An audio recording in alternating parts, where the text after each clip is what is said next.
My Tinder date turned out to be my therapist's husband, and what happened next destroyed 3 lives forever. I'm Maya, 28, and I thought I was just going on another casual date with a charming guy named Derek. Little did I know that swiping right would uncover a web of lies that would shatter my trust in the one person who was supposed to help me heal. This is my story, and I'm still trying to piece together how everything went so catastrophically wrong. It all started 6 months ago when I decided to get back into therapy after a particularly rough breakup. I'd been seeing Dr. Rachel Winters for about 3 months, and she was incredible, warm, insightful, and genuinely seemed to care about my progress. She helped me work through my trust issues, my fear of commitment, and my tendency to self-sabotage relationships. For the first time in years, I felt like I was making real progress. Meanwhile, I'd been casually dating through various apps. Nothing serious, just trying to get back out there like Dr. Winters encouraged. That's when Derek's profile caught my eye. He was 35, had kind eyes, worked in marketing, and his bio was refreshingly honest about looking for something real. We matched on a Tuesday, started texting immediately, and the conversation flowed effortlessly. Our first date was at this cozy wine bar downtown. Derek was even more charming in person. Funny, attentive, and he had this way of making me feel like I was the only person in the room. We talked for hours about everything from travel to our favorite books. He mentioned being divorced, said it was amicable, and that he was ready to find love again. I felt a connection I hadn't experienced in years. What struck me most was how emotionally intelligent he seemed. He asked thoughtful questions about my life, my goals, my past relationships. When I mentioned I'd been in therapy to work on myself, he was incredibly supportive. He said he admired people who did the work to better themselves, and that his ex-wife had actually been a therapist, so he understood how valuable it could be. We saw each other twice more over the next 2 weeks. Each date was better than the last. Derek was consistent, reliable, and seemed genuinely interested in building something meaningful. I found myself opening up to him in ways I usually reserved for my therapy sessions. He was patient with my anxieties, understanding about my past, and never pressured me for anything physical. By our 4th date, I was starting to develop real feelings. Derek had this incredible ability to make me feel heard and understood. We'd spend hours talking about our childhoods, our dreams, our fears. He shared stories about his marriage, how they'd grown apart, how they'd tried therapy but ultimately realized they wanted different things. His vulnerability made me trust him even more. I remember one evening we were walking through the park after dinner, and I told him about my struggles with abandonment issues stemming from my father leaving when I was 12.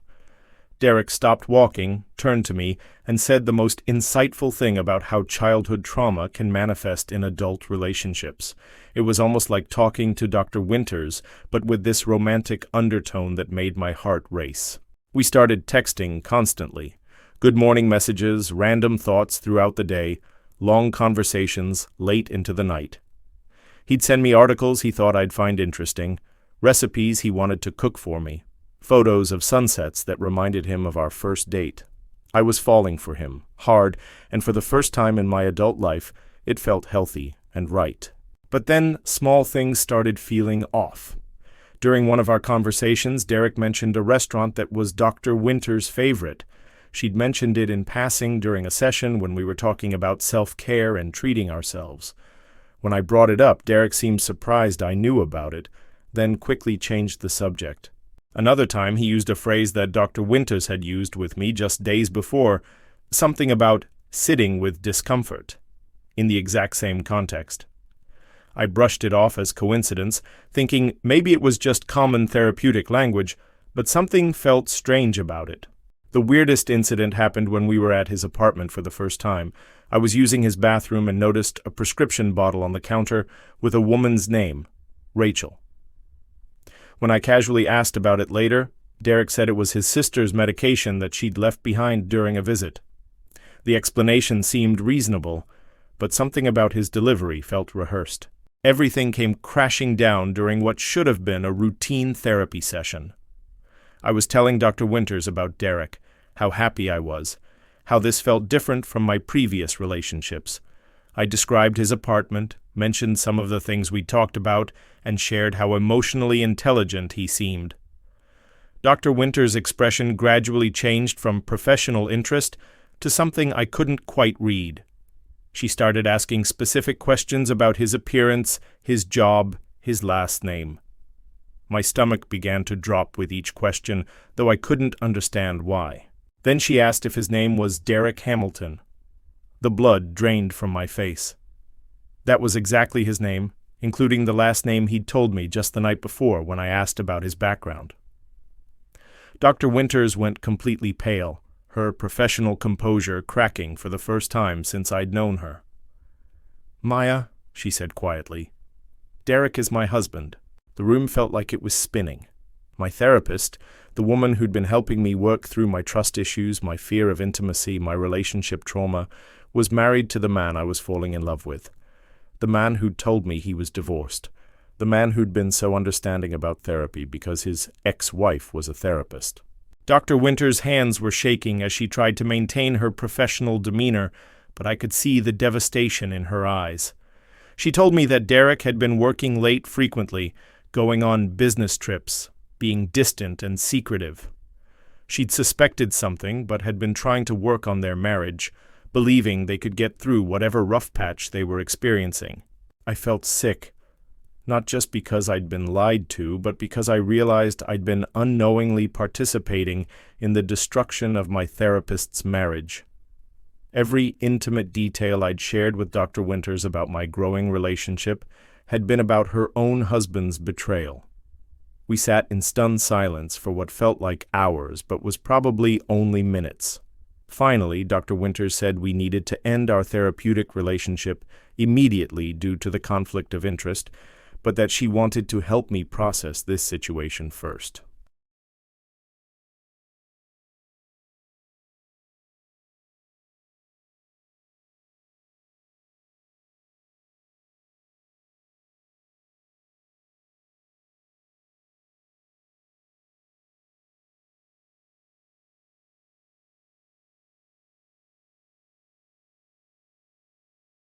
I texted back normally, suggesting we meet for dinner the next evening.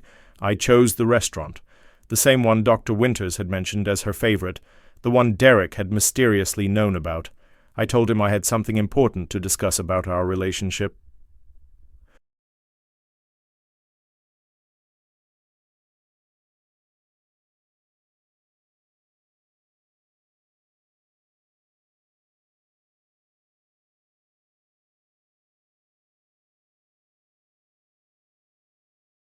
Derek arrived at the restaurant looking handsome as always, carrying flowers and wearing that charming smile that had initially drawn me in.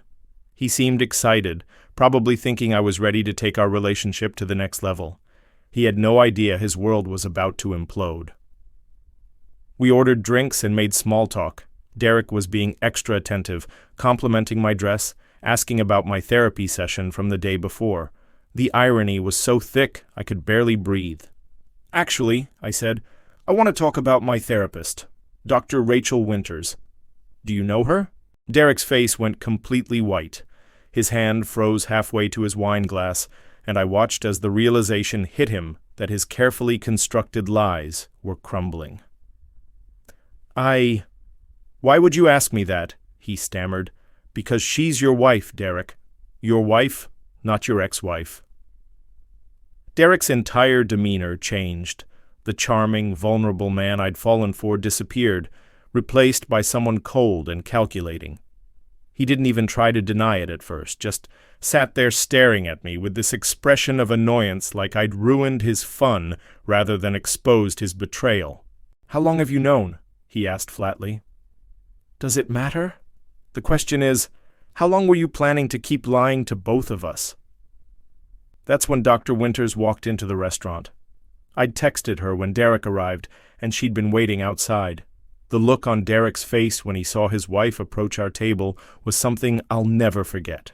Pure panic mixed with rage. Rachel sat down without a word, her professional composure intact but her eyes blazing. Derek looked between us, finally understanding that his secret was completely blown. "So," Rachel said calmly, Care to explain to both of us what exactly has been going on? What came out next was worse than either of us had imagined. Derek admitted that I wasn't his first affair. He'd been cheating throughout their 5-year marriage, using dating apps to find women who seemed emotionally vulnerable. He'd specifically targeted me because he'd overheard Rachel talking about a new client who was working through relationship trauma. He'd used information from Rachel's work discussions, details about my therapy sessions that she'd mentioned in confidence, to craft the perfect persona to attract me. He knew my triggers, my fears, my desires because his wife had been helping me work through them. The most devastating part was learning that Derek had been planning to leave Rachel once he'd secured a relationship with me. He'd been love-bombing me, making me fall for him, all while slowly distancing himself from his wife. He'd been setting up both of us for maximum emotional damage. Rachel filed for divorce the next week. I never saw Derek again, though he tried calling and texting for months afterward, alternating between apologies and anger. I blocked him everywhere and eventually had to get a new phone number. The hardest part was losing my therapist when I needed support most. Rachel couldn't continue treating me due to the conflict of interest, and finding a new therapist who could help me process this specific type of betrayal was incredibly challenging. It's been 6 months since everything happened. Rachel and I actually became friends through this ordeal. We both needed someone who understood the unique nature of Derek's manipulation. She's thriving in her independence, and I'm slowly learning to trust again with the help of a new therapist. Derek tried to contact me a few months ago, claiming he'd realized what he'd lost and wanted to make amends. I didn't respond. Some betrayals are too calculated, too cruel to ever forgive. I've learned that real love doesn't require deception, manipulation, or using someone's vulnerabilities against them. The right person will love you for who you are, not for who they can manipulate you into being. If you've ever experienced betrayal like this, or found yourself in an impossible situation involving conflicted relationships, please share your story in the comments below. Sometimes knowing we're not alone in these experiences is the first step toward healing. And if this story resonated with you, please give it a like and subscribe to the channel for more real-life Reddit stories. Your support helps us continue sharing these important experiences that remind us we're all just trying to figure out this complicated thing called life. Remember, trust your instincts, value your worth, and never settle for someone who sees your vulnerabilities as opportunities for manipulation.